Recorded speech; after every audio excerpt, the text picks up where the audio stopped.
जय Jivdani. Beauty with astrology के founder मैं कामिनी खन्ना आप सभी समझदार श्रोताओं के साथ एक बार फिर एक चर्चा का विषय लेकर हाजिर हूँ। सूर्य मूल नक्षत्र में जाते हुए धनु राशि में प्रवेश कर जाएंगे। धनु राशि में सूर्य क्या करेंगे, इसका वीडियो आपको इसी वीडियो के साथ मिल जाएगा, लेकिन अभी फ़िलहाल चर्चा कर रही हूँ मैं इस वीडियो में सूर्य का मूल नक्षत्र में प्रवेश क्या कहता है।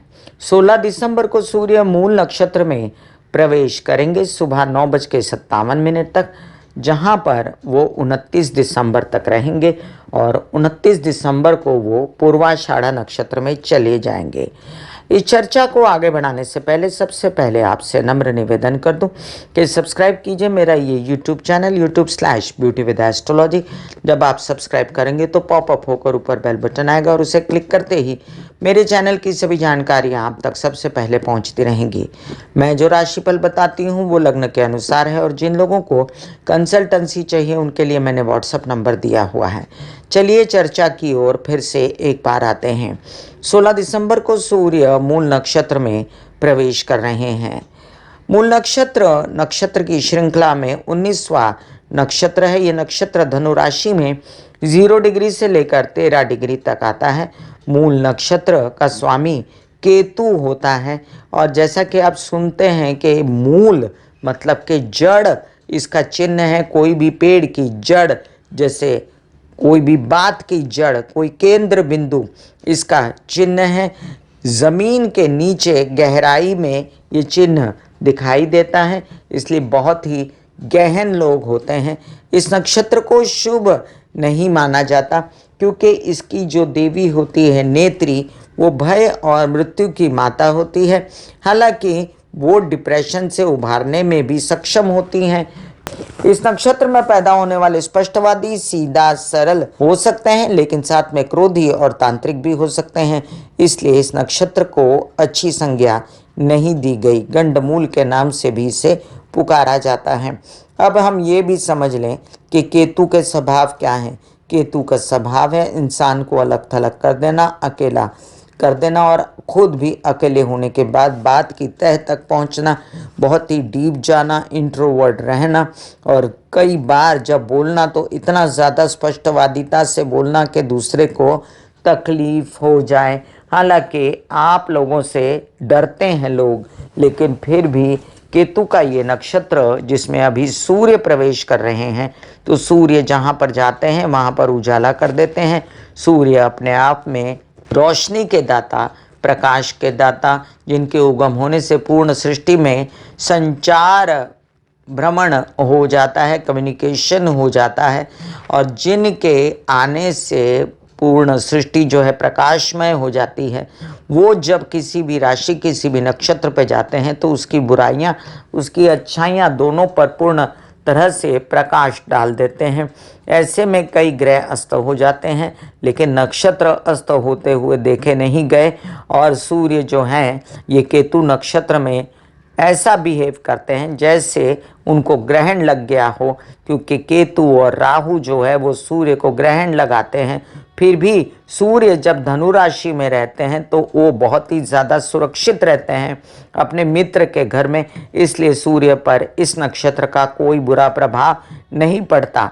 चलिए अब हम जान लें कि मेष से लेकर मीन राशि पर सूर्य के इस नक्षत्र में प्रवेश करने का क्या असर हो सकता है। मेष राशि के लिए आपके पंचम भाव के स्वामी हैं सूर्य और जाकर बैठे हैं भाग्य भाव में, तो बुद्धिमानी से पैसा कमाते कमाते केतु के नक्षत्र में जाकर लोनली हो जाते हैं, अकेले पड़ जाते हैं। पैसा कमाने के लिए किसी तीर्थ यात्रा पर जाना आपको बहुत अच्छा लगेगा इन दिनों में और अध्यात्म की ओर काफ़ी झुकाव होगा। लोगों की मदद करने में आप बहुत ज़्यादा तत्पर रहेंगे और साथ साथ आपको क्रोध भी आता रहेगा उन लोगों पर जो आपकी मदद नहीं कर रहे।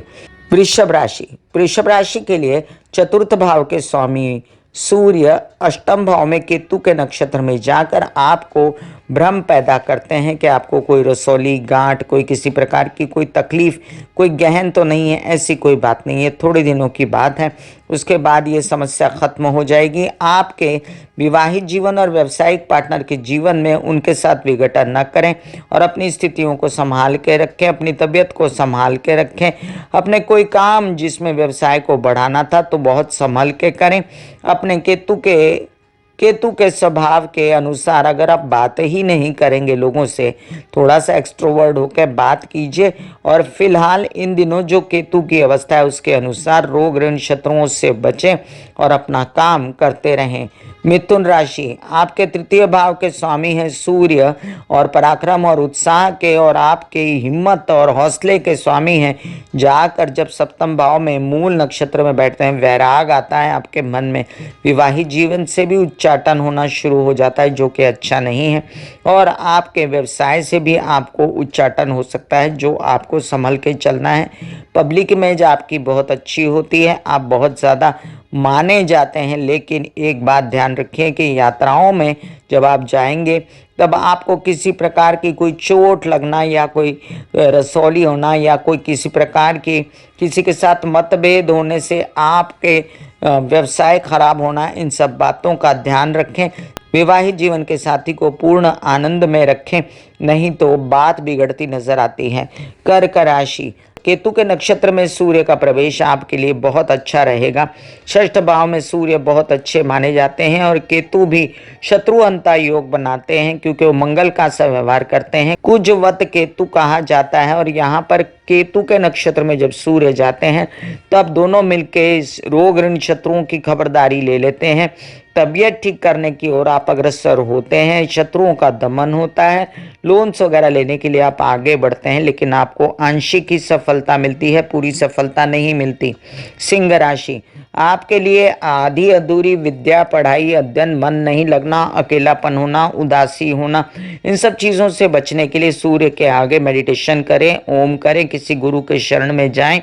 और आप क्या करें, आप अगर लोनली फील करते हैं तो संगीत सुनिए, नाचिए, गाइए, अपना मनोरंजन पूर्ण रूप से करिए जिसमें आपको अच्छा लगता है। बच्चों की भी यही स्थिति रहेगी और बच्चों को भी ऐसी ही सलाह दें।